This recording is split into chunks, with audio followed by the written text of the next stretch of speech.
कल्याण डोंबिवली महानगरपालिका महापालिका भवन येथे तुम्ही बघू शकता कोणत्या प्रकारे महापौरांचे वाहन या ठिकाणी पार करण्यात आलेले आहे की या ठिकाणी सर्वसामान्य कर भरणारा मतदान करणारा जो नागरिक आहे त्याला ये जा करण्यासाठी देखील रस्ता या ठिकाणी नाही आहे आणि ह्या साईडला एक पार्किंग आहे ज्या ठिकाणी पत्रकार व इतर कामानिमित्त येणारे नागरिक आपल्या गाड्या पार करतात। तुम्ही बघू शकता अत्यंत छोटीशी जागा ह्या ठिकाणी ठेवण्यात आलेली आहे।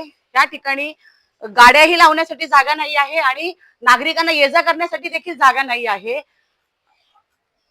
महापौर दालनाच्या इथे गाडी लावायचं हे मान्य आहे, पण तुम्ही बघू शकता ह्या ठिकाणी जी वाहनतळ आहे त्याच्या अगदी तोंडावर म्हणजे हा जो आहे मुख्य रस्ता आहे, या ठिकाणी सर्वसामान्य नागरिक विविध कामानिमित्त येतात आणि त्यांना चालण्यासाठी देखील रस्ता या ठिकाणी सोडण्यात आलेला नाही आहे। ही अशा दाटीवाटीच्या जागी अगदी मुख्य प्रवेशद्वाराच्या द्वाराला लावून या ठिकाणी सन्माननीय महापौर यांचे वाहन लावण्यात आलेलं आहे आणि या ठिकाणी चालायला रस्ता नाही आहे, गाडी पार्किंग करायला रस्ता नाही आहे। सर्वसामान्य कर भरून मतदान करणाऱ्या नागरिकांना या ठिकाणी ये जा करण्यासाठी देखील जागा सोडण्यात आलेली नाही आहे।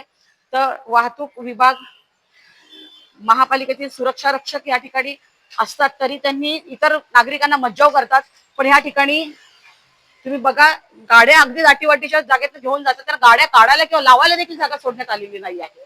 तर वाहतूक विभाग नक्की काय करते या ठिकाणी? सर्वसामान्य नागरिकांना दमदाटी करतात, त्यांनी ते वाहन लावायचं नाही म्हणता, मग महापालिकेचे प्रथम नागरिक यांनी ही गाडी अशा ठिकाणी लावणं योग्य आहे का?